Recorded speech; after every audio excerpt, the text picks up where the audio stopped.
Bienvenue à Repousser les limites. Mon nom est Jeff Dussault.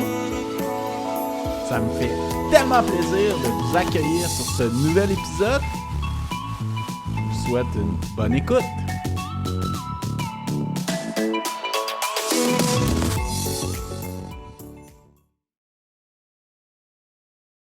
Bienvenue à Repousser les limites. Cette semaine, je suis accompagné d'une femme spéciale qui m'a traité quand j'ai eu des problèmes de physiothérapie, problèmes de course, qui est une chargée de formation pratique à l'Université de Sherbrooke, qui est physiothérapeute aussi de formation, puis qui a aussi couru, qui est coureuse d'endurance, sportive d'endurance, qui a fait un ultramarathon.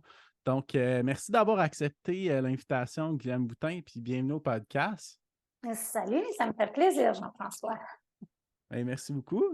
Donc, écoute, la première question pour toi, Guylaine, là, c'est comment le sport est arrivé dans ta vie?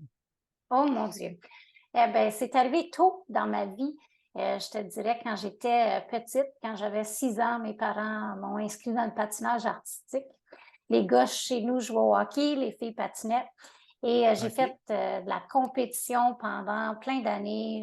Ah ouais. J'ai même été coach de patinage artistique jusqu'à mes années universitaires. Et que j'ai fait beaucoup de patins, surtout quand j'étais jeune.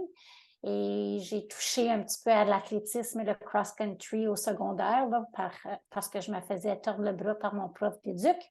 Et OK. donc, j'ai goûté un petit peu à ça, pas de façon sérieuse comme ado, mais définitivement, je suis revenue plus tard là, dans la vie. Là, mais je te dirais, le sport a toujours fait partie de ma vie d'une façon ou d'une autre, mais plus jeune comme patineuse artistique. OK. Puis tu viens d'une famille qui est plutôt sportive aussi.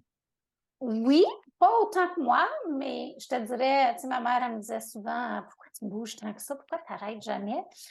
Donc, des fois, il y avait un petit peu de l'incompréhension, mais tu sais, tout le monde bouge chez nous jusqu'à un certain point, mais pas autant que moi, maintenant. Moi, je l'amène OK. à un autre niveau. Donc, tu es l'hyperactive de la famille. Oui, on pourrait dire ça. Super. Puis, qu'est-ce qui t'a attiré vers la physiothérapie?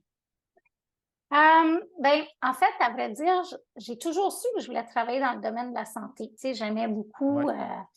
tout ce qui est l'anatomie, le fonctionnement du corps humain, ça, j'ai toujours trippé. Mais je savais pas, tu sais, c'était-tu science infirmière, c'était-tu nutrition, médecine. Honnêtement, ça, je me questionnais beaucoup quand j'étais plus jeune. Et puis, à un moment donné, j'ai rencontré une amie qui, elle voulait rentrer en physio. Et finalement, elle nous a expliqué c'était quoi. Puis là, parce que j'avais un autre collègue avec qui j'étudiais à l'Uni en sciences, parce que les deux, on n'était pas sûrs de notre parcours. Puis notre amie Danielle nous a dit ah ouais, moi, je vais être physio. Puis là, j'ai commencé à regarder ça, physio. Puis j'ai dit waouh, OK, avec la physio, je pourrais traiter des sportifs, je pourrais. Fait que là, le déclic s'est fait. Puis là, c'était comme oui, je vais rentrer en physio moi aussi. Puis, ça l'a finalement, tu sais, comme bien marié toutes mes passions là, de sport avec le fonctionnement du corps humain. C'était vraiment pour moi, là. Puis d'aider les gens aussi. Oui, bien sûr. Tu sais, ça, je savais, je voulais être en relation d'aide quelconque, mais tu sais, de pouvoir, comme je dis, de pouvoir marier ma passion pour le sport. Puis après ça, tu sais, là, j'ai appris qu'il y avait des physios qui se rendaient même aux Jeux olympiques. Ben là, j'étais là, oh, OK, je me suis pas rendue comme athlète, mais peut-être que je pourrais y aller comme physio, ça serait cool. Un Fait que là, super compromis. oui, oui, un beau compromis quand même. Fait que c'est ça qui m'a amené en physio, finalement. OK. Puis, est-ce que tu penses le fait d'avoir été coach en patinage artistique, ça l'a aidé dans ce parcours-là? Oui, c'est sûr. C'est sûr que le fait d'avoir fait un sport et de bien comprendre mes clients qui, tu sais, on ne se le cachera pas, ma clientèle, c'est beaucoup des gens qui bougent beaucoup, c'est, tu sais, beaucoup d'athlètes, pas juste Des des athlètes. hyperactifs aussi. Oui, oui, oui.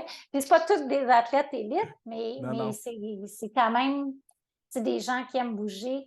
Fait que, tu sais, de ce côté-là, on- c'est sûr que oui, le fait d'avoir fait du sport, de bien comprendre, d'avoir coaché, parce que la physio, c'est de coacher aussi, hein, c'est Ben oui. vraiment Ouais, ouais, ouais. d'enseigner comment promouvoir la bonne guérison.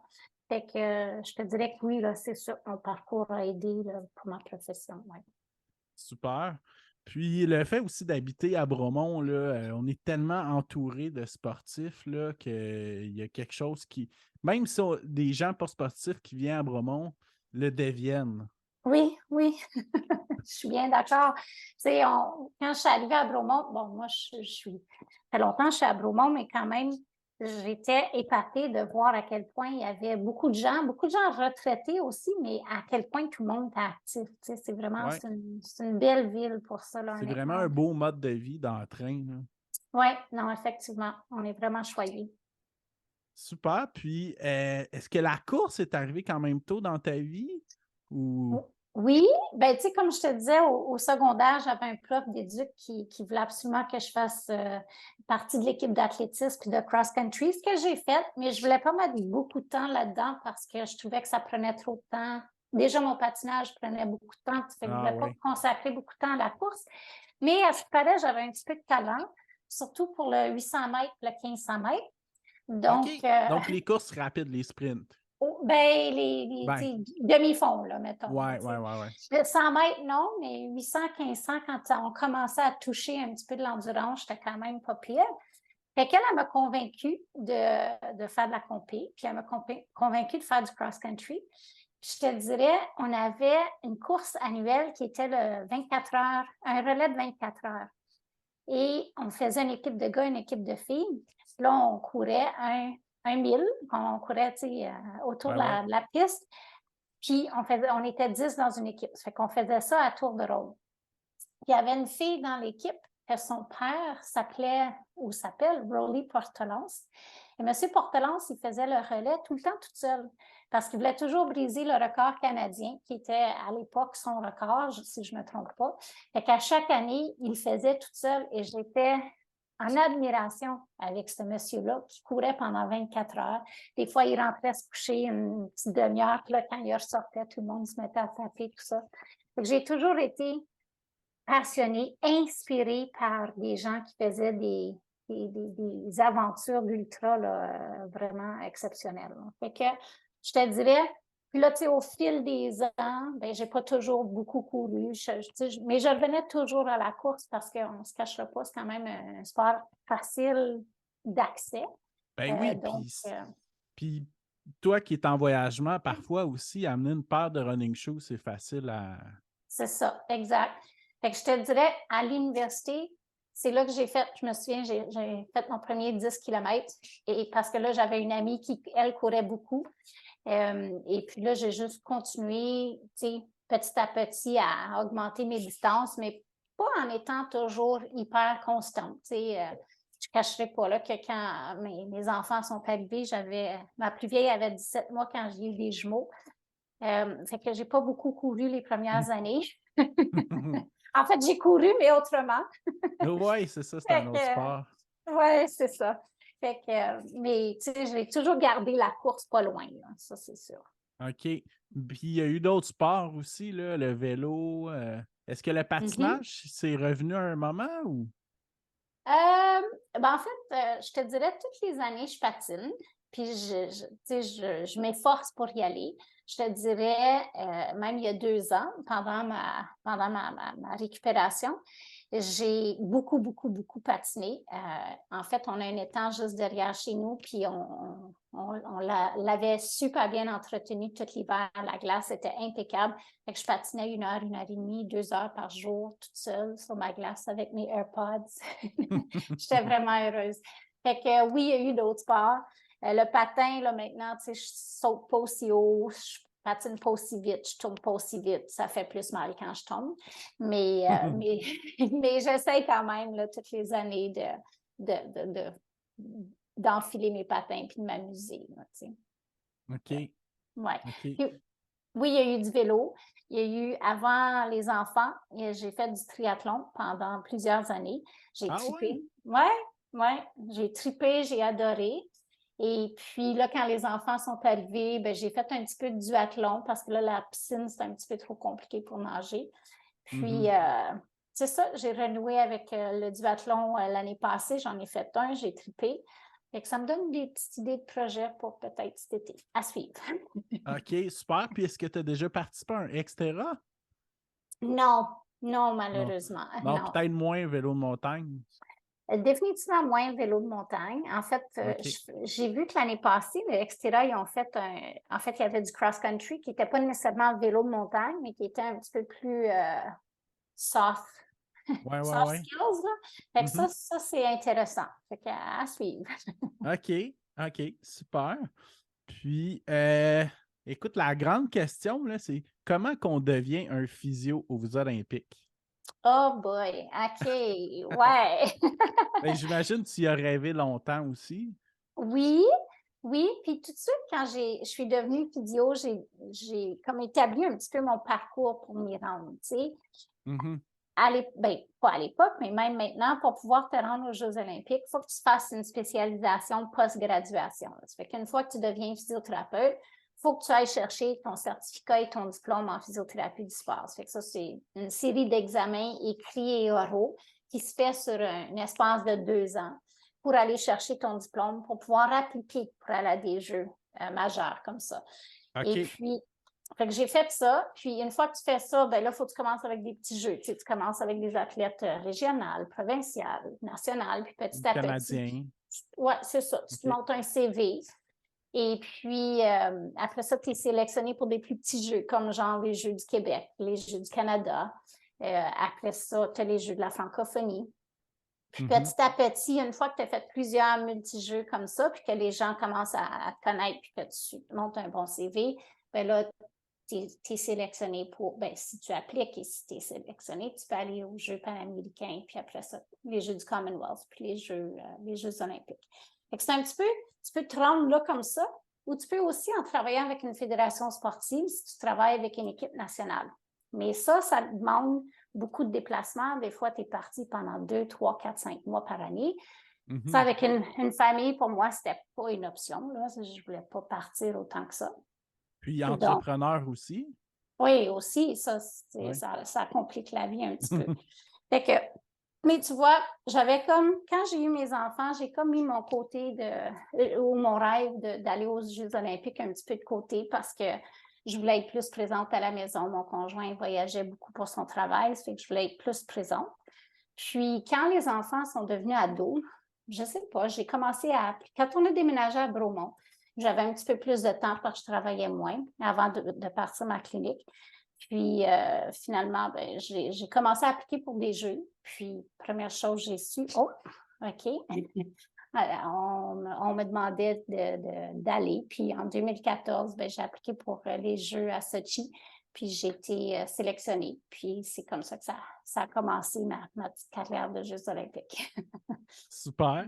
Puis, quel jeu a été ton préféré à date? Oh boy, OK. Ben, fait que j'en ai fait 4. OK. J'ai fait Sochi. Après ça, j'ai fait Rio. Pyeongchang comme thérapeute en chef, par exemple, ben, qui était un rôle un peu différent. Puis après ça, Tokyo. Ça fait que j'ai pas fait Beijing les derniers parce que là, ça faisait 2 jeux en temps de pandémie, puis il était vraiment rapproché. Ça fait que j'ai choisi de ne même pas appliquer là, pour Beijing. Fait que de les 4 jeux, écoute, je te dirais qu'ils sont tous spéciaux l'un que l'autre, autant l'un que l'autre. Puis, je te dirais par contre, quand je suis allée à Pyeongchang et à Tokyo, donc mes 2 derniers, j'étais un petit peu moins awestruck. Donc, j'ai vraiment profité de chaque instant. Et puis, je te dirais que, écoute, je peux pas choisir quel est le meilleur. Les 4 sont vraiment mémorables pour différentes raisons. Il y a tellement de beaux événements, de belles rencontres qu'on fait quand on Oui, c'est ça. travaille au De jeu. Hein. richesse de moments. Oui, c'est ça. Tu sais, des fois, c'est des choses aussi anodines de s'asseoir dans la cafétéria avec un athlète et d'avoir une conversation. Tu sais, je m'en souviens d'une, là, un matin, je déjeune avec Marianne Saint-Gelais, avec qui j'avais jamais vraiment parlé. Là, quand on a quitté les deux, on a dit ah, wow, c'est le fun, notre conversation, c'est cool. Tu sais, là, on avait full d'énergie pour faire notre journée. Ça fait que des fois, c'est des petits moments comme ça que c'est comme wow, qu'on chérit pour longtemps. Tu sais. Mais corrige-moi si je me trompe, mais pourquoi j'avais dans la tête que tu avais fait les Jeux de Vancouver? Non, ce que j'ai fait pour Vancouver, c'est je l'ai, ah oui, juste là-bas. J'ai transporté la flamme olympique. Et Ah, OK, oui, ouais, parce que je me rappelle, tu avais quelque chose de signé dans ton bureau, ouais, c'était dans ta la clinique. flamme. Oui, c'était Ouais, la ah, flamme. Puis ça, c'est une belle petite histoire. C'est mon fils qui voulait. Tu sais, il y avait un concours pan-canadien pour pouvoir transporter la flamme. Puis mon OK. fils voulait s'inscrire. Fait qu'il s'inscrit. Puis là, quand il est arrivé tu sais, à renvoyer ça, il a dit ah, papa, je peux même pas m'inscrire, je suis pas assez vieux. Il fallait que tu aies 18 ans, je pense. Fait que là, mon chum, il dit ben, mets le nom à maman, puis ça va être bon comme ça. Fait que met mon nom, mais il ne m'en parle pas. Et là, à un moment donné, je reçois un courriel qui me dit ah, faut que tu nous envoies une lettre d'intention. Pourquoi tu veux porter la flamme? Moi, je suis comme hein, je comprends pas.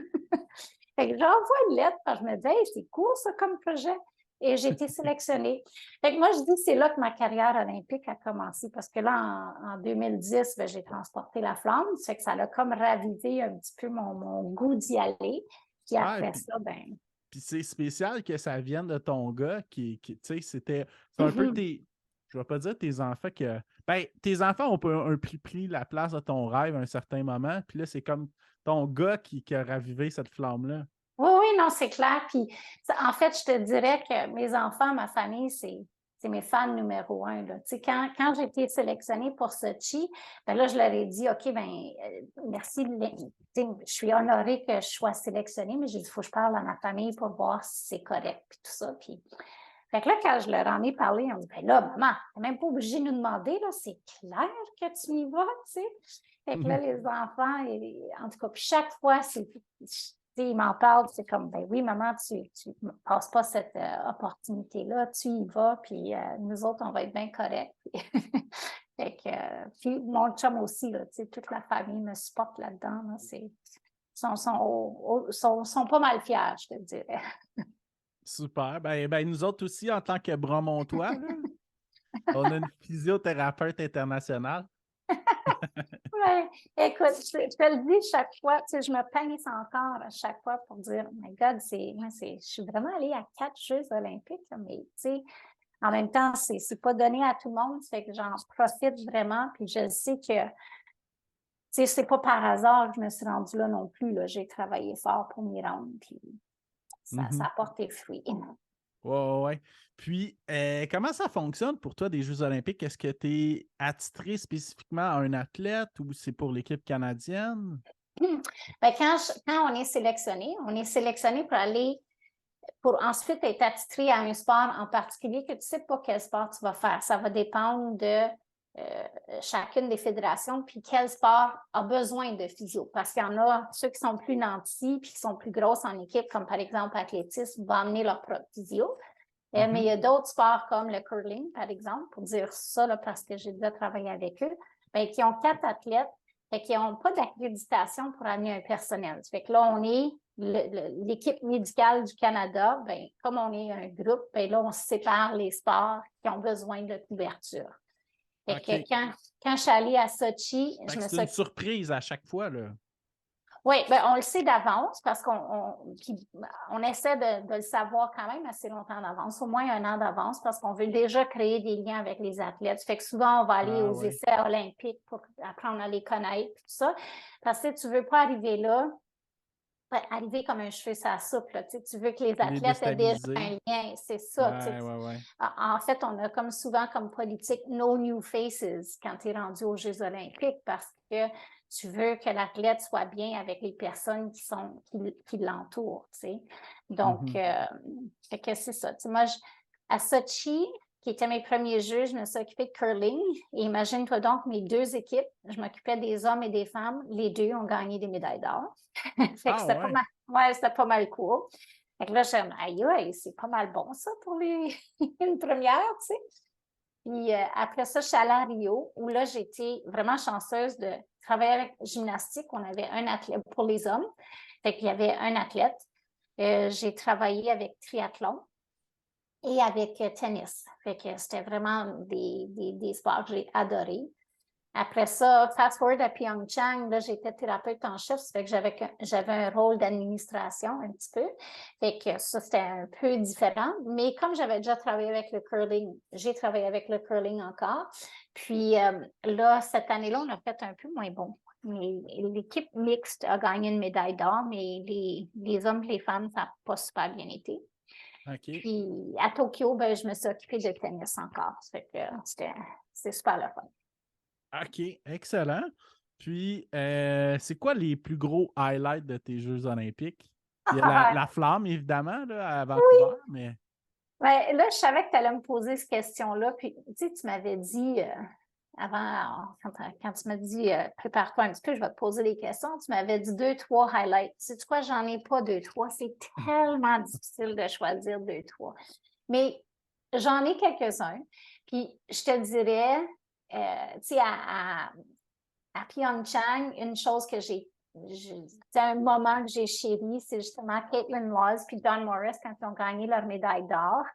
Ils sont venus me la mettre autour du cou. Ils sont venus me trouver le lendemain dans la clinique médicale pour venir me remercier. Puis là, à un moment donné, ils ont juste pris la médaille puis l'ont mis autour du cou. Puis là, j'avais une médaille d'or olympique autour du cou. Je capotais. C'est comme wow!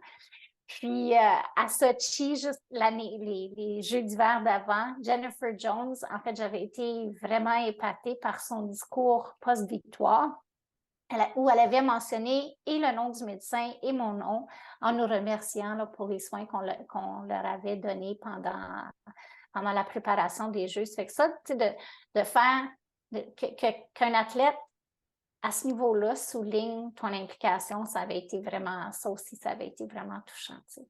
Mais des petits faits cocasses avant d'aller à Sochi, là, on avait les joueurs de la Ligue nationale étaient là. Fait que là, j'avais dit à mon fils, là, Kevin, il faut que tu me dises qui va être là pour l'équipe du Canada. Je veux pas dire de niaiserie, je les connais pas toutes, j'ai pas le temps de toutes les connaître. Fait que ça reste comme ça, j'arrive au jeu. Et c'est la fin des Jeux. Le Canada, en fait, on s'en va voir la médaille. Le Canada jouait pour la médaille d'or. Et là, je croise dans la rue un gars que je ne connais pas c'est qui, mais qui jouait pour la Finlande, qui avait sa médaille de bronze parce que les autres qui avaient joué la veille. Et là, on se met à jaser. Puis il me dit, c'est un joueur de hockey de la Ligue nationale. En fait, c'est Tuukka Rask, c'est le gardien de but de Boston. Mais moi, j'ai aucune idée c'est qui. Puis lui, il me dit Hey, vous autres, les Canadiens, quand vous êtes à la maison, c'est qui votre équipe de la Ligue nationale? Je dis c'est clair que c'est les Canadiens de Montréal. Il dit les Canadiens de Montréal. Il dit pourquoi pas Boston? Je dis Boston. Je dis es-tu malade? Je dis Boston, c'est l'équipe qu'on adore haïr. Là, mon collègue qui est à côté de moi, il est là, puis il me donne des coups de coude, puis il essaie de me dire que c'est le gardien de Boston. Fait que là, j'ai dit ça, là, il dit comment ça, t'as eu Boston? Je dis ben, parce que vous autres, vous aviez Chara, puis Chara, il a blessé Zednik à l'époque, tu sais, puis j'ai dit ça m'a toujours. Des vieilles rancunes. Oui, des vieilles rancunes. Fait que là, il me dit ça, il dit ben, moi, je suis gardien pour Boston. Je dis oh! Fait que ouais, j'ai mis mes pieds dans les plats. Fait que, tu sais, ça, c'était super drôle, mais je te dirais que c'est mes highlights, à part comme je te dis, tu sais, des petits moments anodins, là, comme ma conversation avec Marianne Saint-Gelais, puis il y en a plein d'autres comme ça, des beaux petits moments. Puis, je te dirais, mon autre highlight, c'était vraiment d'aller aux Jeux olympiques à Tokyo. Qui était en pleine pandémie et qui était, comme je t'ai raconté tantôt, qui était pour moi vraiment très émotif parce que c'était 7 mois, jour pour jour, après un pépin de santé, après mon AVC. Fait que d'être là aux Jeux olympiques, à traiter, à faire ce que j'adore faire, ce qui me passionne, puis de pouvoir être là et de refaire ça à nouveau sans séquelles, pour moi, c'était ma médaille d'or. Oui, j'imagine, hein, parce qu'à un certain point, tu as eu peur de ne pas pouvoir continuer ta carrière. Oui, c'est ça, effectivement. Comme je disais, j'ai fait un AVC le 23 décembre 2020. Puis là, Tokyo devait avoir lieu pendant l'été 2020. Ça avait été repoussé à cause de la pandémie. Fait que là, quand c'est arrivé, ça a tout mis en péril. Mais pour moi, c'était comme un petit peu mon objectif de m'assurer que je revienne à 100% de ça. Puis de pouvoir être aux Jeux olympiques puis de célébrer ça. Tu sais, c'est sûr, je ne l'ai pas dit, mais les athlètes n'avaient aucune idée. Puis certains collègues le savaient. Puis tu sais, tout le monde me dit, waouh, si tu ne nous l'avais pas dit, on ne l'aurait pas su. Fait que ça, c'était comme, OK, embarque. Super. Puis, c'est quoi tu recommanderais à une physio qui nous écoute, qui aimerait ça suivre ton parcours puis se rendre aussi loin dans sa carrière? Ah, ben, écoute, je leur dirais, ça prend de la persévérance. Puis souvent, j'ai des jeunes qui me disent, ouais, mais c'est long, tu sais. Oui, c'est long. J'avais 25 ans d'expérience avant d'aller aux Jeux olympiques. Tu ne peux pas te rendre là, à moins de travailler avec une équipe nationale. Mais, tu sais, c'est sûr que ils veulent des gens d'expérience rendus là-bas. Puis ça, c'est le temps qui t'amène là, tu sais. C'est pas dans ton premier 5 ans. Fait que moi, je dirais, Pas à regarde, 22 ans que tu vas être physio pour des Olympiens. non, non, ben, tu sais, à moins, comme je dis, là, de travailler avec une équipe nationale, mais même à ça, tu sais, c'est sûr, s'ils peuvent avoir quelqu'un avec un petit peu plus d'expérience, c'est ce qu'ils vont prendre, tu sais. Ah ouais. Moi, je dirais, comme toute chose dans la vie, tu sais, que ce soit courir un ultra, que ce soit courir un marathon, que ce soit d'aller aux Olympiques, ce qui te rend là, c'est la persévérance. C'est d'y croire, c'est de se fixer un objectif. Puis oui, des fois, ça n'arrive pas quand on le pense. Tu sais, comme je dis, moi, j'aurais aimé ça faire ça avant d'avoir les enfants. Puis là, quand les enfants sont arrivés, je me disais mon rêve olympique et on oublie ça. Mais c'est à quelque part de toujours garder la flamme puis l'espoir. Puis des fois, Quand tu y crois, là, ça peut ouais, finir par arriver. oui, exact. Il faut juste mettre tout en place pour t'y rendre, tu sais. Ouais. OK, super. Donc, on va changer un petit peu de catégorie, là. Le Bromont Ultra. Tu as fait partie de la première, comment qu'on Mhm. appelle ça, l'équipe brigade médicale. Oui, Pour oui, le premier Bromont Ultra, c'était en 2014.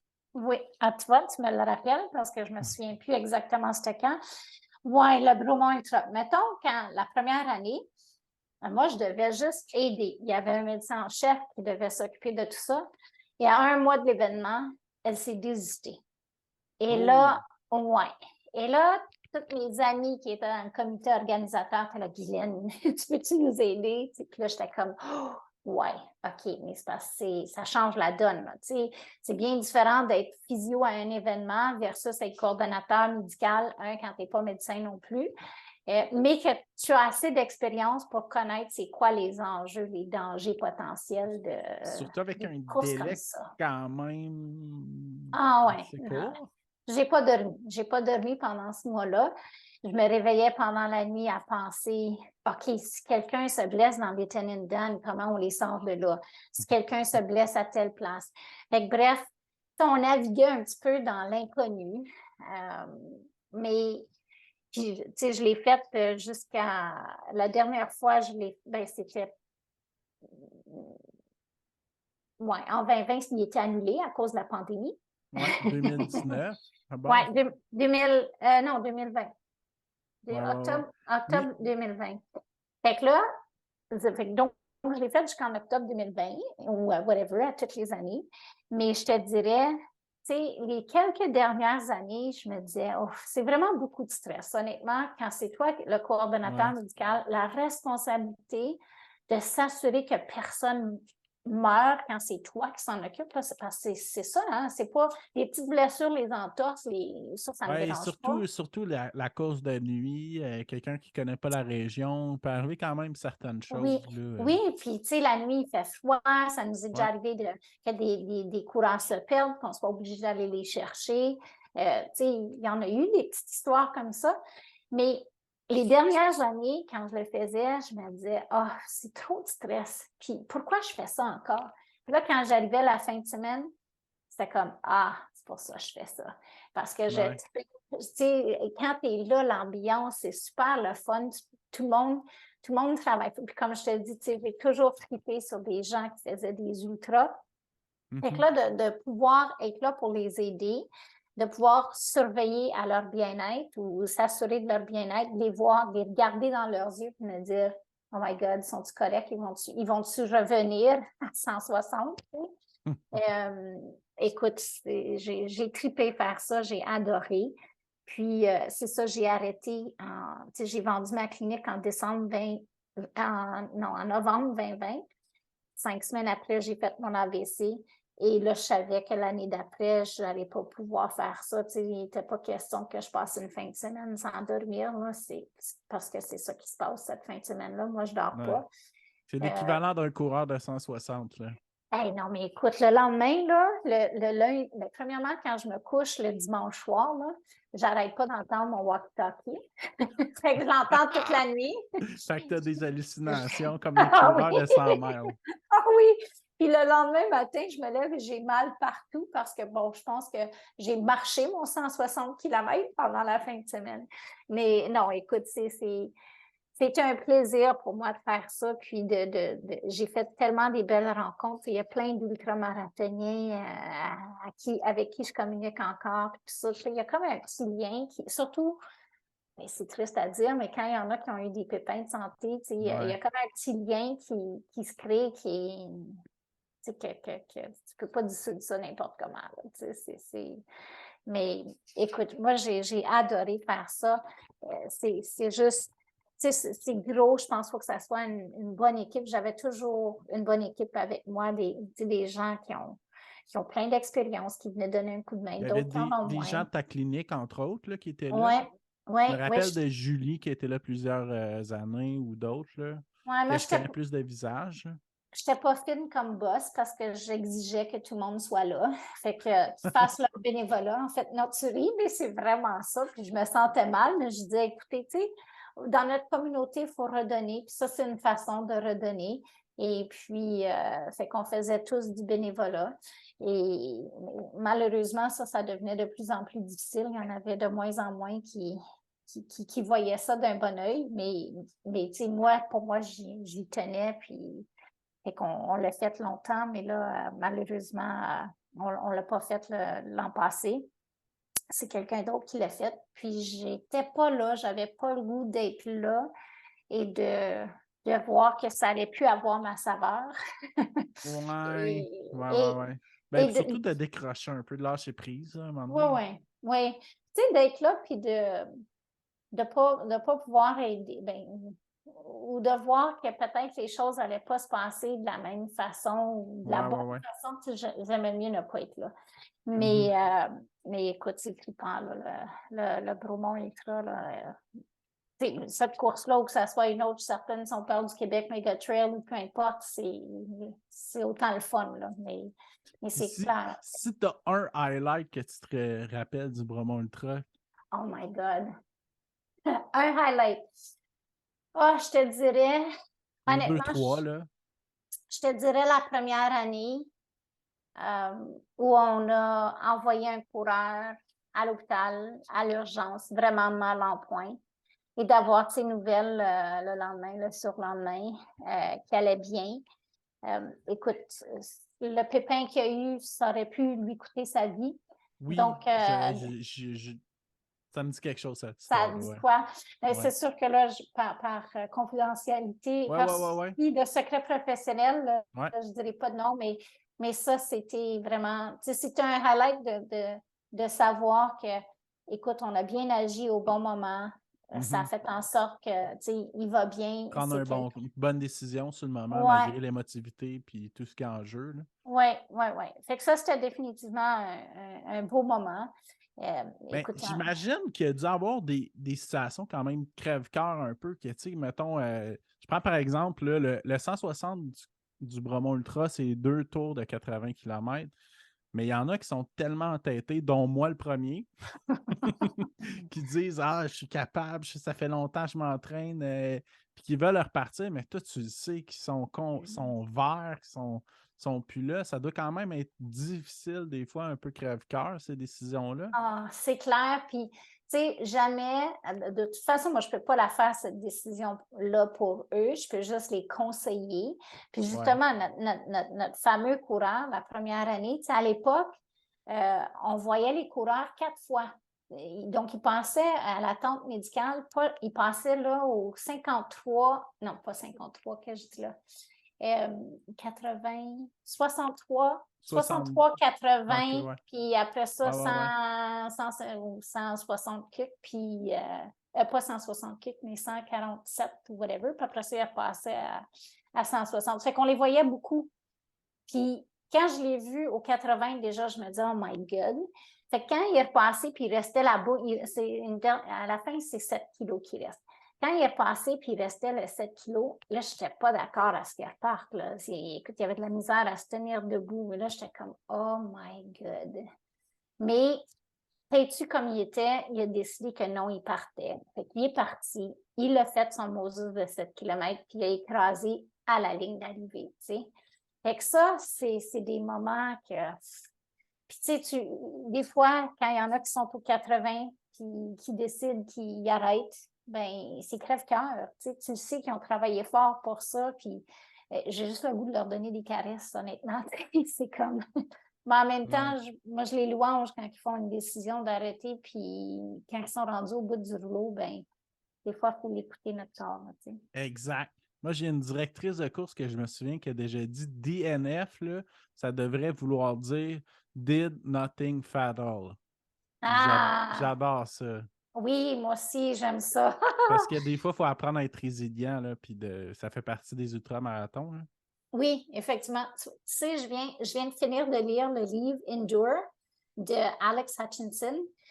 Et OK. c'est un super bon livre, honnêtement, si quelqu'un s'intéresse beaucoup à les limites physiologiques humaines, c'est un bon livre à lire. Tu sais, dans le fond, il parle de recherche scientifique sur qu'est-ce qui fait que pourquoi c'est quoi est où la limite humaine dans les courses d'ultra? Lui-même, c'est un athlète et puis, dans le fond, il commence le livre avec le prémisse du projet de courir le marathon en moins de 2 heures là, avec nos athlètes élites, là, Nike qui ont fait Mhm. ce projet-là en 2018, je crois. Fait que bref, fait que lui, c'est ça, il raconte toute l'historique derrière les études de c'est quoi notre limite. Est-ce que c'est qu'on manque de carburant? Est-ce que c'est notre température corporelle qui augmente trop? Ou est-ce que c'est mind over matter? C'est-tu notre cerveau? Puis, honnêtement, j'ai lu ce livre-là, puis c'est comme, wow!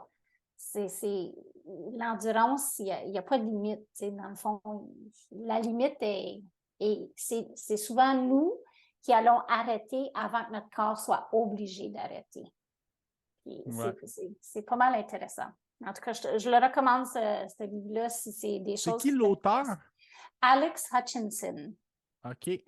Fait que, puis comme je dis, lui, c'est un ancien athlète. Il faisait je me souviens plus c'est quoi ses distances, mais par après, une fois qu'il a arrêté de compétitionner, il a commencé à faire des courses sur route, des 10 kilos, des marathons, demi-marathons, des marathons. Fait qu'il a toujours été passionné par ça, mais c'est un bon livre. OK, super. Puis, ben, à toi, là, c'est quoi ton sport de prédilection? Si je te dirais, demain matin, là, tu dois choisir un sport là, que tu peux faire pour le restant de tes jours, ça serait lequel? Ah, ben j'aime pas ta question parce que je veux pas juste faire un sport d'ici le reste de ma vie. Ouais. Je vais en faire plein. Mais si je dois juste en choisir un, pour plein de raisons, je pense que je te dirais rando course, un mélange, parce que j'aime être dans la nature, j'aime pouvoir me déplacer de mon propre chef, mais ceci étant dit, je te dirais, mon sport de prédilection a changé à différents moments dans ma vie, comme je Ouais, disais, ouais. quand j'étais jeune, c'était du patinage, avant d'avoir les enfants, c'était le triathlon, après les enfants, ça a toujours été la course un petit peu, puis maintenant, post-AVC, post-savoir ce que je sais, j'ai comme plus le goût de souffrir trop. Puis la course à pied, ça me donne beaucoup de douleurs lombaires parce que j'ai une patho depuis toujours, gracieuseté du patinage artistique. Fait que maintenant, je te dirais, j'écoute mon corps. Puis j'aime faire du yoga, j'aime faire du vélo, j'aime faire de la course, j'aime faire de la marche, de la rando. Je te dirais, j'aime le mélange. Fait que, Mhm. mon sport de prédilection, là, je te dirais, c'est ce que mon corps me demande cette journée-là. Fait que si je me lève un matin, j'ai mal au dos, ben c'est de faire du yoga. Puis si je me lève un matin et je me sens bien, ben oui, je vais peut-être aller courir ou je vais peut-être aller faire du vélo. Mais c'est vraiment de respecter un petit peu plus ce que mon corps me demande. Puis, en fait, est-ce que tu penses que c'est une bonne façon de persister aussi dans le sport, de varier? Oui, tu sais, puis comme physio, je sais que, en fait, tout est question de quantification de stress et d'écouter son corps. Puis, Ouais, ouais. tu sais, oui, je pense que varier, c'est l'idéal, mais ce qui est le plus important, c'est d'écouter ce que son corps te dit. Puis, si on a des douleurs, ben, bon, des fois, il faut persévérer à travers ces douleurs-là jusqu'à un certain point. Tu sais, si c'est une douleur qui fait en sorte que là, ça mine ton quotidien, ben, il y a moyen de changer quelque chose pour que ça aille mieux. Tu sais. Mhm. Souvent, tu sais, dans un de mes cours, quand j'enseigne le patron de course à l'université puis aux étudiants sur comment évaluer un coureur, ben, souvent, je leur dis, tu sais, la plupart des gens courent pour être en forme. Mais honnêtement, il faut que tu sois en forme pour courir. C'est clair. Et ça c'est. Moi, je te dirais, dans toute ma vie d'athlète, là, les moments où je me sentais le mieux, c'est les moments où je faisais de la muscu. Puis, autant physiquement, tu sais, je me sens plus forte, j'ai l'air plus forte, que Mhm. ben, quand je fais de la muscu, puis Moses, je vais courir, je me sens plus solide, j'ai moins de blessures, j'ai moins de douleurs, tu sais. Mhm. Je te dirais, juste avant mon AVC, l'année avant, j'avais vraiment beaucoup de douleurs lombaires depuis 2012. Puis là, tu sais, ça faisait 8 ans, là, je commence à être tannée d'avoir mal au dos. Fait que j'ai décidé que je vais prendre une année off, puis je vais juste me remettre en forme. Je vais travailler, faire ma physio, faire ma muscu, puis Mhm. rebâtir mon dos pour que ça aille bien. Et puis, là, c'est fou parce que là, ça fait comme vraiment une bonne année que je fais de la muscu régulièrement, les entraînements minimum 30 minutes par jour de muscu. Puis là, je Ah ouais. varie, là. Ouais, puis c'est pas toujours juste membre supérieur. Des fois, c'est membre sup, des fois, c'est membre inf, des fois, c'est le corps, puis je mélange un petit peu. Et là, quand je cours, je me sens tellement plus solide. C'est tellement Ouais. plus agréable. Fait que, Ouais, ouais. fait que mon sport de prédilection, ben, je te dirais, si j'en ai juste un à choisir que je peux faire tout le reste de ma vie, ben c'est vraiment d'être dans la nature, puis que ce soit à courir ou à faire de la rando, ça ne me dérange pas, mais c'est vraiment de pouvoir prendre de l'air puis de bouger, là. OK. Super. Puis Ouais. tu parlais de renforcement musculaire. Eh, Ouais. Est-ce que le fait d'être physio, tu es plus consciente de ça? Ah, je parle à titre personnel pour toi. Oui, c'est clair. Ouais, ouais. Oui, c'est clair, tu sais, j'ai appris l'importance du renforcement. Puis, tu sais, c'est aussi niaiseux que on sait que pour prévenir des chutes chez les gens âgés, ben, c'est de les renforcer. Puis, c'est Ouais. de leur donner des exercices de renforcement. Fait que c'est clair que Est-ce que je l'ai toujours fait? Non. Est-ce que, tu sais, c'est pas. J'aime ça, j'aime en faire, mais j'ai pas toujours pris le temps d'en faire. Ouais. Mais je suis convaincue que pour bien vieillir, tout passe par là. Et Mhm. si tu veux faire une bonne vieille, une bonne belle vieille, tu n'as pas de choix que de faire de la muscu, tu sais. Un Puis, minimum. un minimum. Puis c'est fou, moi, je te dirais, juste le fait d'en faire, comme je le sens dans mon quotidien, c'est niaiseux, là, mais prendre 8 assiettes et les mettre dans l'armoire, ben, c'est tellement plus facile que ça l'était, tu Ouais, sais, ouais. il y a un an. Mhm. Quand tu es capable de sentir ça, ben, c'est ta motivation pour continuer. Tu sais. Puis, comme je dis, là, quand je cours, je suis comme, wow, OK, oui, je me sens forte, je me sens solide, versus avant où je courais, puis je disais, oh, j'espère que ça va tenir. Tu sais. Ouais, ouais, ouais. Ben, moi, j'ai remarqué, mettons, là, juste deux blocs de 10 minutes d'abdos par semaine environ. Là, je sais que ma posture au quotidien est vraiment meilleure. Fait que c'est clair que ça m'aide dans mon patron de course. Là. Ah, c'est clair, clair, clair.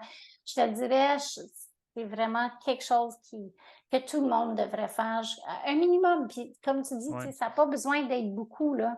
Mais, c'est d'en faire puis de se pousser un petit peu chaque fois. Parce que, bien entendu, si tu maintiens le même entraînement pendant 1 an, ben au bout d'1 an, tu n'auras plus autant de Plus la bénéfices. même progression, là. C'est ça, tu vas Ouais. maintenir, mais tu ne continueras pas à progresser. Mais non, je te dirais, le renforcement, ça fait partie de la vie. Puis malheureusement, use it or lose it. Si on ne se sert pas de nos muscles, on va les perdre. Puis à partir de 30 ans, ben, on commence à perdre la masse musculaire. Fait qu'il faut l'entretenir. Puis c'est la façon de le faire. Fait que, c'est mon petit. Je te dirais, pendant longtemps, je disais toujours pay yourself first, là, de se payer en premier. Puis je ne le faisais pas, mais maintenant, je le fais. Ça, c'est Mhm. clair. Ça, je OK. vais dans mon petit gym, dans mon sous-sol, tous les matins avant d'aller travailler. Comme ça, c'est fait, check. Puis le soir, c'est je m'amuse, puis je vais faire mes autres sports. Mais le matin, c'est ma muscu. Puis ça, c'est non négociable maintenant. Puis est-ce que tu fais ça à jeun avec un café ou? Non, je te dirais, je le fais à jeun.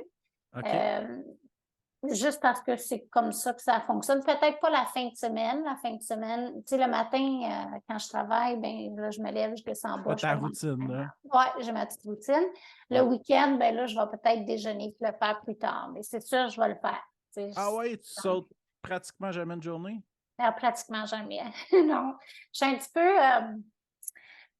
peu, j'aime les chiffres. J'essaie de plus être aussi rigide, mais j'aime les chiffres. Puis là, je suis comme sur une streak. Depuis Tokyo, je fais minimum 30 minutes d'exercice par jour, tous les jours. Là, OK. je viens d'avoir la COVID, là. Et même avec la COVID, ben là, Ah ouais? je pouvais pas faire grand-chose, fait que je m'étirais. Fait que j'avais Ah, mon 30 minutes d'étirement, mais puis quand même. ouais, Fait que là, moi, je veux pas casser mon streak, là.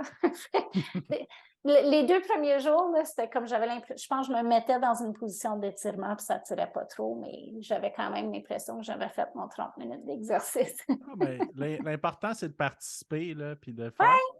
Ouais, oui, exact, t'as raison.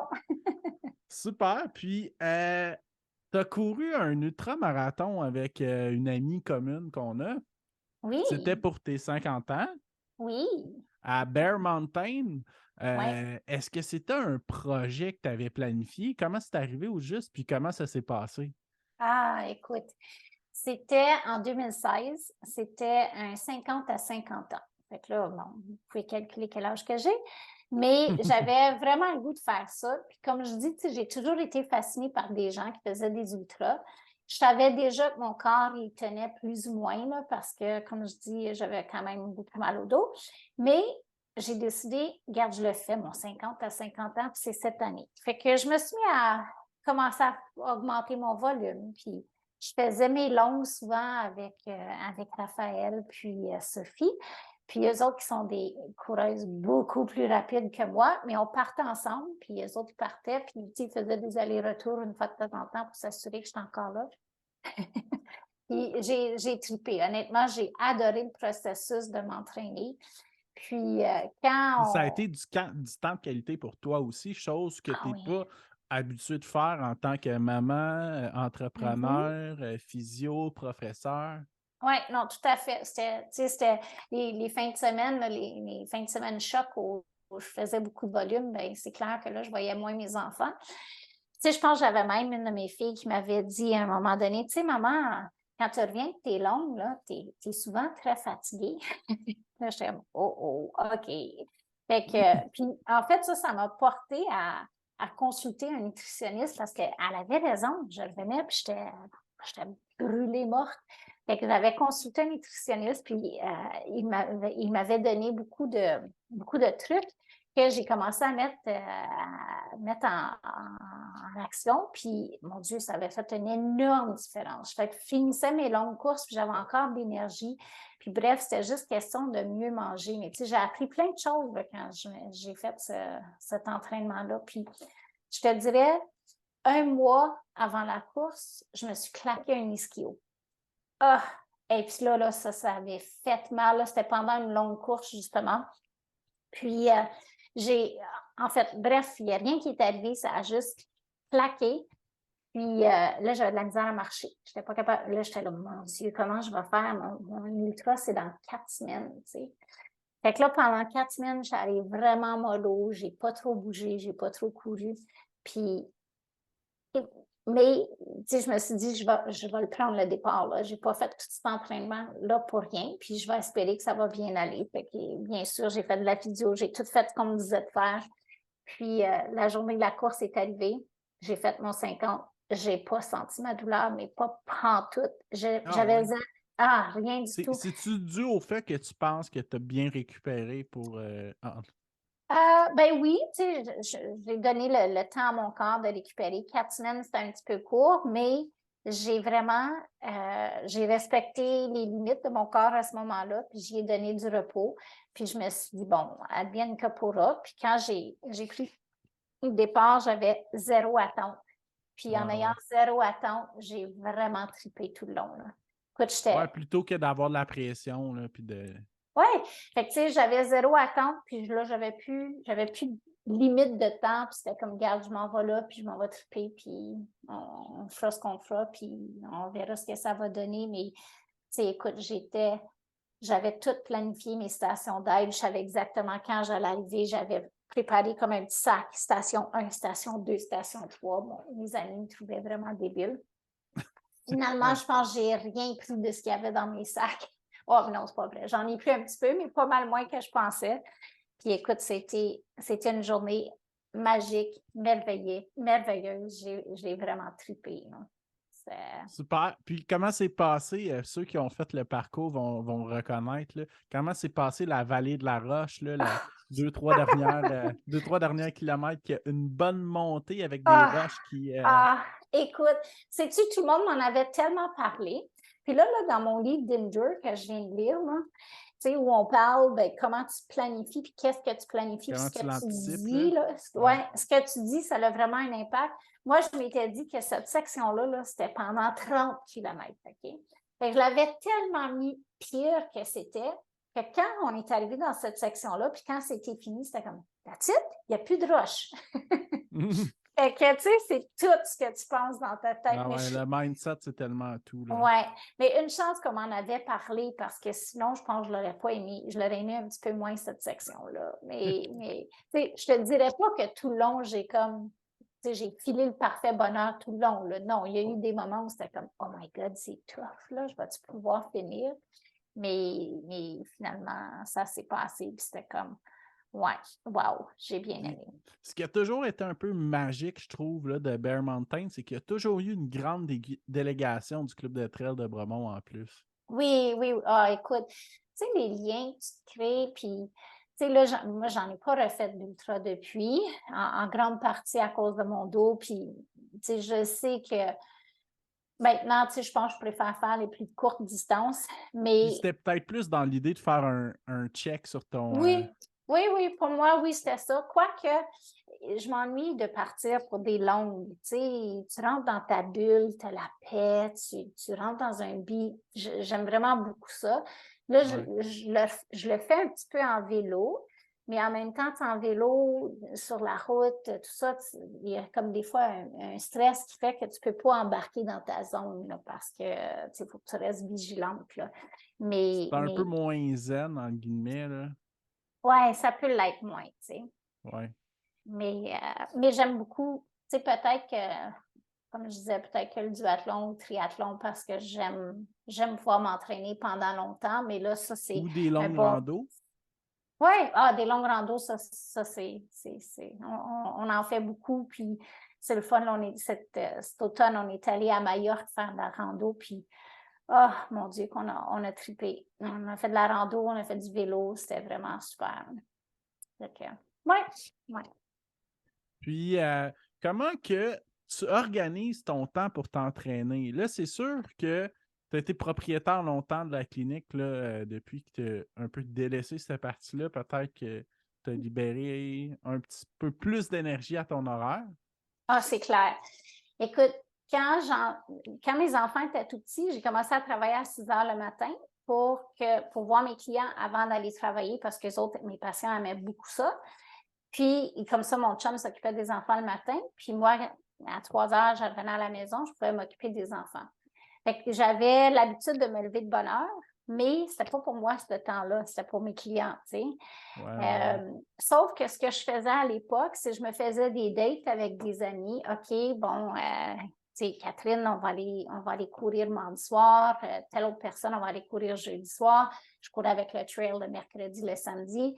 Fait qu'en faisant des dates comme ça, j'étais sûre que j'allais quand même au moins faire mes entraînements. Tu mettais ça à ton agenda. Oui, exact. Mais c'était la seule façon que je pouvais être certaine que j'allais le faire, c'est si je me mettais, tu sais, je le mettais à mon agenda. Maintenant, comme je dis, maintenant que les enfants sont rendus grands, j'ai moins de responsabilités. Comme je dis maintenant, c'est le matin. Là, je commence plus à 6 heures le matin. Je commence à 9 heures. Fait que ça me laisse le temps, sauf quand j'enseigne, il faut que je sois à l'université à 8h30. Mais même si je pars de la maison à 7h15 pour être à l'uni, ben à 6h moins quart, je suis debout, puis je suis dans mon gym à 6 heures pour pouvoir faire mes entraînements. Fait que je pense que c'est de la discipline. Puis c'est pas, tu sais, il y en a pour qui c'est un supplice, là, faire de l'exercice. Moi, c'est ma santé mentale de pouvoir bouger comme ça. Ça fait que, tu sais, comme je disais avant, je me disais, il faut se payer en premier. Maintenant, je le fais. Ouais. Puis, tu sais, on s'en rend compte aussi, hein, que mettons qu'on passe 2, 3 jours sans s'entraîner, là, que ouf, hey, ça Oui, devient lourd. Là. Pourquoi ces cercles de pensées-là négatifs surviennent? Puis là, ah, ouais, ça fait 2 jours, j'ai pas couru. Ah, oui, effectivement. Ça prend pour moi, ça prend ce buzz-là de vraiment bouger puis de me dépenser. Puis ouais. après ça, tu sais, comme de se Beaucoup plus sentir. zen. Ah oui, définitivement. Fait Puis, que, mais c'est de prendre le temps, c'est de le mettre ouais. dans ton horaire. Puis, comment que l'appel est arrivé de devenir prof à l'université? Ou ben, Ouais, bonne question. Écoute, ça, c'est arrivé un petit peu par hasard, dans le sens que je cherchais pas nécessairement à enseigner, mais j'étais dans la début trentaine avec 3 enfants en bas de 2 ans et j'avais mal partout. J'avais mal au dos, j'avais mal au poignet, je faisais mes journées cliniques, j'avais mal au cou à l'époque aussi. Vraiment, je finissais mes journées puis j'étais là, oh my God, comment je vais faire pour aider mes patients quand moi je tombe en morceaux? Fait que là, je me suis dit, OK, non, je peux pas faire de la clinique 40 heures semaine, mon corps me le permet pas. Fait que là, j'ai eu une opportunité d'enseigner un cours d'assister à un cours. Donc, j'étais l'assistante au prof. Et là, je me suis dit, ben ça, c'est une façon de continuer à faire de la physio, de transmettre ma passion, mais de protéger mon corps. Fait que j'ai commencé à enseigner, je devais avoir 5 ans d'expérience, là, donc en 94-95. Puis petit à petit, j'ai commencé à enseigner de plus en plus. Puis là, tu vois, maintenant, je partage mon temps également entre la clinique puis l'enseignement. Fait que c'était vraiment un petit peu par hasard, ben, par nécessité. Puis en même temps, tu sais, le fait d'enseigner beaucoup pendant l'année scolaire, puis de avril à septembre, de travailler un petit peu moins, ça m'allait bien là, pour être plus présente à la maison avec les enfants pendant l'été, pendant qu'eux autres étaient en congé. Fait que c'était un OK. bon mix. Ouais. Puis, lequel t'aimes le plus des deux entre être physio ou d'être prof? Une bonne question, hein? Ah oui, bonne question. Je te dirais, j'aime les deux. C'est vraiment très différent l'un de l'autre. Euh, Voir mes clients, c'est comme mettre mes vieilles pantoufles quand j'entre dans la clinique puis que je traite mes clients. C'est comme, je suis bien là-dedans, c'est facile. Il n'y a pas de charge mentale. Honnêtement, quand je traite mes patients, c'est comme, C'est tu pas comme sais, diriger le Bromont Ultra, là. non, c'est pas comme diriger le Groupement Ultra ou comme être entrepreneur où la Ouais. charge mentale est toujours présente, là. Puis, tu sais, je te dirais, même à l'Uni, la charge mentale est toujours là parce que, tu sais, il y a toujours des courriels, des étudiants, des profs, tout ça. Fait que je te dirais, j'aime les deux. Je tripe vraiment sur les deux. Mais la charge mentale est moins grande pour voir mes clients, là. Tu sais, les clients, je suis comme dans mes bonnes vieilles pantoufles, là. Versus enseigner, ben, faut toujours que faut toujours que tu sois avec les clients aussi, là. Faut que tu sois allumé, mais c'est ça, la charge mentale n'est pas la même, là. OK. Puis, ça va être une autre bonne question. Qu'est-ce que tu dirais à un auditeur ou une auditrice qui nous écoute, qui aimerait se lancer dans le sport, ou particulièrement le sport d'endurance qui est de plus en plus à la mode, là, Oui, qu'est-ce que tu oui. lui dirais pour commencer de la bonne façon? Pour commencer de la bonne façon, ben, je dirais, faut t'écouter ton corps. Notre corps est une merveilleuse machine qui a toutes les réponses. Il faut Qui s'adapte savoir, aux changements progressifs. c'est ça, c'est d'y aller graduellement. Puis Mhm. c'est quand notre corps il nous dit de se reposer, quand on a des petits inconforts, des petites douleurs qui persistent, 1, 2, 3 journées, ben c'est pas d'arrêter, mais c'est de ralentir ou de diminuer l'intensité pour Mhm. permettre à ton corps de récupérer, puis après ça, tu réaugmentes ton volume ou ton intensité. Mais je dirais vraiment, c'est go, vas-y, bouge. Il faut bouger. C'est un sport qui est merveilleux, peu importe ça sera quoi le sport que les gens vont choisir, point de vue endurance, que ce soit à la course, que ce soit à la rando, que ce soit au vélo. Mais c'est vraiment, tu sais, vas-y graduellement, puis écoute ton corps. Tu vas ça. Puis entoure-toi des gens qui peuvent t'aider Mhm. parce que, tu sais, des fois, c'est ça, ben, OK, je veux bien écouter mon corps, mais ça, c'est une bonne douleur? Faut que je continue Ouais. à travers ça ou pas? Mais, Ben, surtout de consulter des professionnels. Là. Moi, ça a été un game changer pour moi. Puis d'aller dans des clubs de course, des événements où il y a des gens passionnés, puis que ça te donne oui, une idée oui, aussi. Là. oui, puis qu'il y a des gens qui pratiquent les sports qui te passionnent aussi, puis de s'entourer de gens comme quoi, comme de gens comme toi, puis qui partagent la même passion, je pense que déjà, ça aide beaucoup à, garder motivé, puis à t'informer, puis à s'assurer que tu fais les bonnes choses, tu sais. Mhm. Mm. Puis, toi, en tant que professionnel de la santé, là, est-ce que tu crois qu'il y a des vertus négatives au sport d'endurance sur le corps? Oh, je te dirais, il y a définitivement plus de vertus positives que de vertus négatives. OK? Ceci étant dit, Parce bon, qu'on voit souvent, tu sais, je veux un peu démocratiser la question parce que, tu sais, il y a souvent plein de préjugés sur la course à pied, là, quand tu vas te faire mal aux genoux, c'est dangereux pour les chevilles courir en sentier. Bon, il y en a mille et, tu sais, c'est pour ça que j'ai l'occasion de le demander à une professionnelle, c'est pour ça que je me permets cette question-là. ben, tu sais, je te dirais qu'il y a certains professionnels, puis il y a certains même médecins qui vont dire, ah ouais, les ultras, là, c'est un petit peu trop. Puis oui, c'est sûr que si on regarde le cœur d'un ultramarathonien, ben, il y a peut-être chez certaines personnes des changements qui vont peut-être être moins positifs que d'autres. Mhm. Euh, mais ceci étant dit, tu sais, je dis, si tu le fais je pense que notre corps peut s'adapter à tout. Il faut Ouais. juste l'adapter graduellement et tu sais, c'est ça, d'écouter quand ça va pas, puis de consulter à ce moment-là, tu sais, mais définitivement, entre quelqu'un qui bouge pas, puis quelqu'un qui fait de l'endurance, ben, je dis, go, vas-y, continue à bouger, tu sais. Moi, je me suis Mhm. déjà fait dire par un médecin, ben, tu trouves pas que t'en fais trop? Euh, non.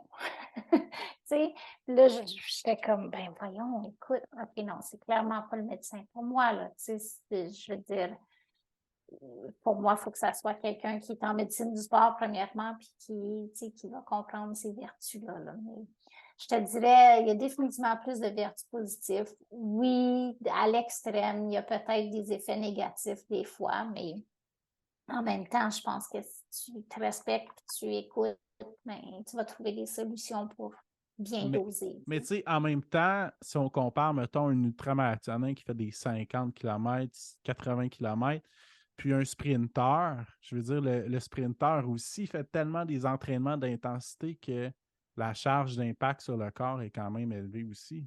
Oui, ben en fait, ce qui va différer, ça va être le type de blessure ou le type de problématique de santé, tu sais. Mhm. Puis, tu sais, déjà, juste en regardant ces deux coureurs-là, sont tellement pas faites pareillement, tu sais.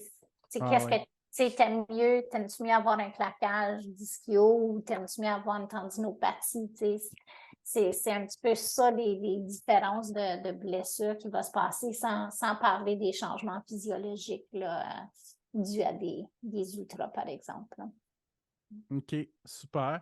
Est-ce qu'il y a quelque chose que tu pourrais recommander qui est simple, qui est une petite routine, mettons, quotidienne pour quelqu'un qui fait du sport plus d'endurance, qui pourrait être facile à adapter au quotidien? Ah oui. Mm. Ben, tu sais, c'est sûr que ça dépend peut-être un petit peu de la physionomie de chacun, mais si on veut parler plus général, je te dirais, tu sais, ça n'a pas besoin d'être compliqué, là. Ça peut être des squats, des fentes, ça peut être un petit peu du haut du corps, un petit peu de core, c'est-à-dire tu sais, juste La même planche, la planche, tu sais, c'est un sur classique, les ouais. coudes ou bien Ouais, et sur les côtés pour travailler un petit peu tout le tour. ouais. Tu sais, le pont, le bird dog, tu sais, c'est des exercices qui sont simples, que tu peux faire n'importe où, mais qui vont t'aider à faire beaucoup de renforcement. Puis, tu sais, comme je disais tantôt, c'est quand tu fais du renforcement, il faut que tu le progresses. Fait que ton squat, quand c'est rendu facile, ben, tu le fais sur une jambe, tu le fais sur l'autre jambe, tu fais des Ou fentes avec avec un des poids. poids. Ouais, C'est c'est ça. ça, ou un sac à dos rempli, puis le tour est joué, là, tu n'as pas besoin de t'acheter des poids, tu mets un sac à dos, puis tu l'empiles de livres, puis c'est une façon de progresser, là, tu sais. Fait que je te dirais, si pour un coureur, ben, c'est vraiment de cibler son membre inférieur, les mollets, les quads, les fessiers, beaucoup les fessiers. Ouais, ouais, qui est le classique, hein, la bandelette là, des nouveaux coureurs de sentier, c'est Ouais, oui. Fait que, tu sais, ça, c'est des squats, c'est des fentes, c'est le Ouais, pont. ouais, ouais, ouais. Et puis, comme je te dis, de ne pas oublier non plus le membre supérieur parce que, tu sais, oui, nos bras, ils nous aident à courir. Puis je pense que si tu te mets à faire un petit peu les biceps, les triceps, tu sais, les gros muscles, là, Ouais, c'est ouais, ouais. sûr que ça va aider. Fait que, c'est un petit peu ce que je recommanderais sans nécessairement rentrer en détail pour plein de monde. Là, mais puis c'est de faire une routine où tu vas toucher, je te dirais, chaque groupe musculaire au moins 2 fois semaine, idéalement 3. On le Mhm. sait, quand tu fais 2, tu maintiens. Quand tu le fais 3 fois, tu continues à augmenter. Fait Ouais, ouais, ouais. qu'idéalement, si tu peux le faire 3 fois semaine, là, go, c'est parfait. C'est l'idéal. Donc, ça doit être c'est la même psychologie aussi au niveau de la course pour la progression. C'est pas mal minimum 3 fois semaine pour avoir un minimum de progression, là. Ah, je te dirais même plus. On le Idéalement sait. 4, là. Oui, oui, oui. 4, même 5. On sait que les gens qui courent 2, 3 fois semaine se blessent plus que quelqu'un qui court 4, 5 fois semaine.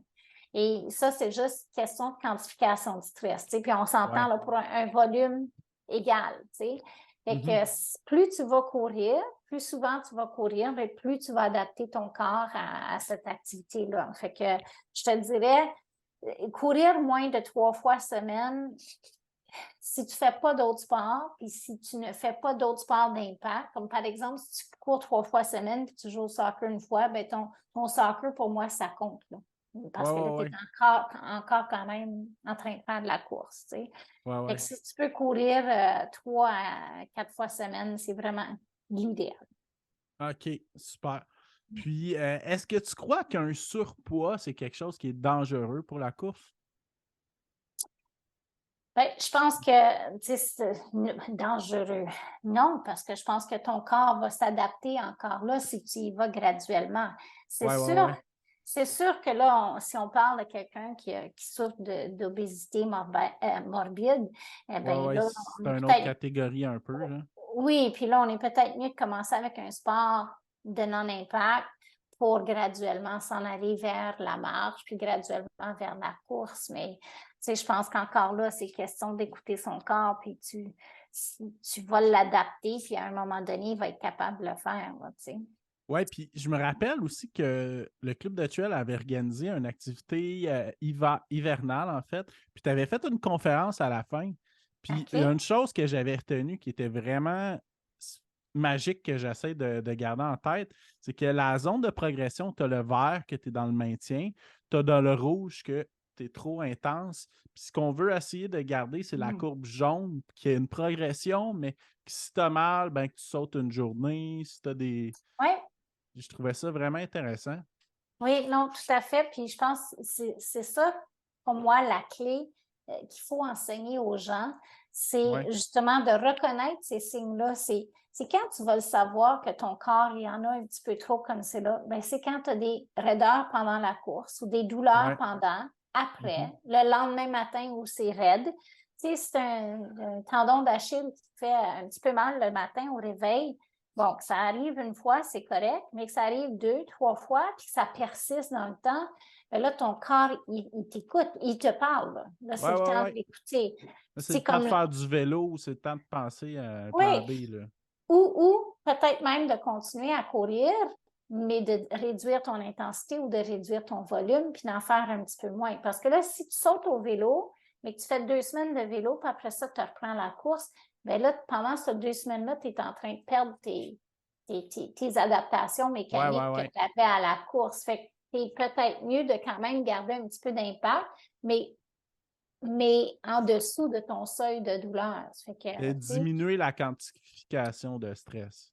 oui, exact. C'est Ouais. de diminuer la quantité, puis soit en diminuant ton volume ou des fois, c'est de diminuer l'intensité. Tu sais, si tu travailles, souvent les gens vont se blesser quand ils font ils ajoutent Les des intervalles. intervalles.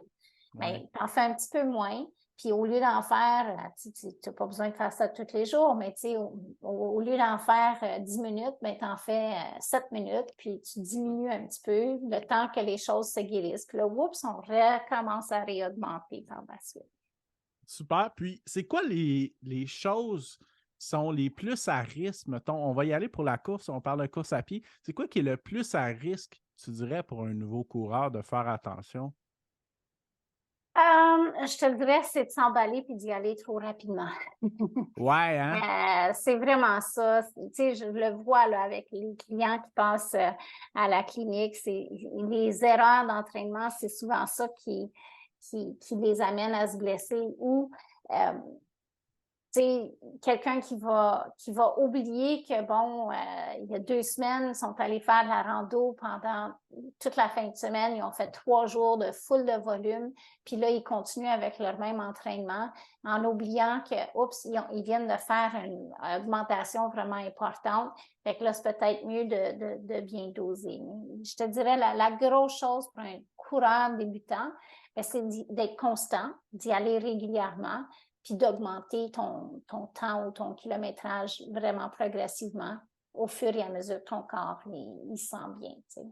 Ouais, ouais. Ben, il y a une règle non écrite là, qui est pas, quand même pas si mal, là, le super 10%, là, comme la Ouais. transition de chaussures, mais ça, en même temps, ça dépend de. C'est multifactoriel tant qu'à moi. Là. Oui, oui, Ouais. puis tu sais, ce 10%-là, il n'a jamais été prouvé scientifiquement. Ouais, c'est ça, exactement. Puis des fois, tu sais, peut-être 10% pour toi, ça va être correct. Pour moi, ça ne le sera pas. Ou pour moi, ça va être correct cette fois ici, mais dans 2 ans, 3 ans, quand je suis moins en forme ou plus en forme, peut-être que là, je vais pouvoir, tu sais, jouer avec ce chiffre-là. Mhm. C'est une bonne règle, mais elle n'est pas coulée dans le ciment, puis on ne sait pas d'où elle vient, tu sais, dans le sens Ouais. qu'il n'y a pas de recherche là, qui nous dise ah, c'est vraiment 10%, Ouais, mais comme puis la meilleure chose que je peux voir aussi, c'est comme présentement courir dans la neige, là, on le voit, là, c'est tellement plus difficile qu'on ne peut pas comparer 10 km dans la neige et 10 ah, km en plein été, là, ou comme non, 10 km en sentier. ouais, non, tout à fait, tu sais, c'est ça, faut être capable de s'adapter aux conditions. Puis, tu sais, des fois, on a un bon plan d'entraînement parce qu'on veut faire un ultra. Ouais. Et puis, là, on a une longue course de 32 km à faire. Et là, il y a ça de nouvelle neige. Ben, Hmm. tu sais, on est peut-être mieux de varier un petit peu notre entraînement, puis peut-être la déplacer d'une journée ou deux pour pouvoir bien gérer nos blessures, tu sais. Ou nos risques de blessures, je devrais dire. Ouais, ouais, super. Puis, écoute, Kylian, qu'est-ce qu'on pourrait te souhaiter pour 2023? Écoute, pour 2023, là, je pense, avec ce que j'ai vécu, ce que tu peux me souhaiter pour 2023, 2024, 2025, c'est la santé. Ouais, ouais. Puis, avec la santé, je vais te dire, je vais être capable de faire tout plein de choses, autant mes passions, de point de vue travail, point de vue sport, point de vue loisir. Honnêtement, si on a la santé, tout le reste va s'en suivre. Fait que, ouais. Super. Puis, est-ce que tu donnes encore des conférences? Oui, à l'occasion. Dépendamment, tu vois, justement, à l'université, on vient de demander d'en préparer une pour un symposium d'étudiants. sur la OK. prévention des blessures. Ça fait que oui, ça arrive des fois que je donne encore des conférences là, selon les besoins puis selon les demandes. OK, super. Ben, merci beaucoup de ton passage sur le podcast. Puis, je vais te souhaiter beaucoup de santé, puis d'autres Jeux olympiques aussi à venir. Ah, à suivre, à suivre.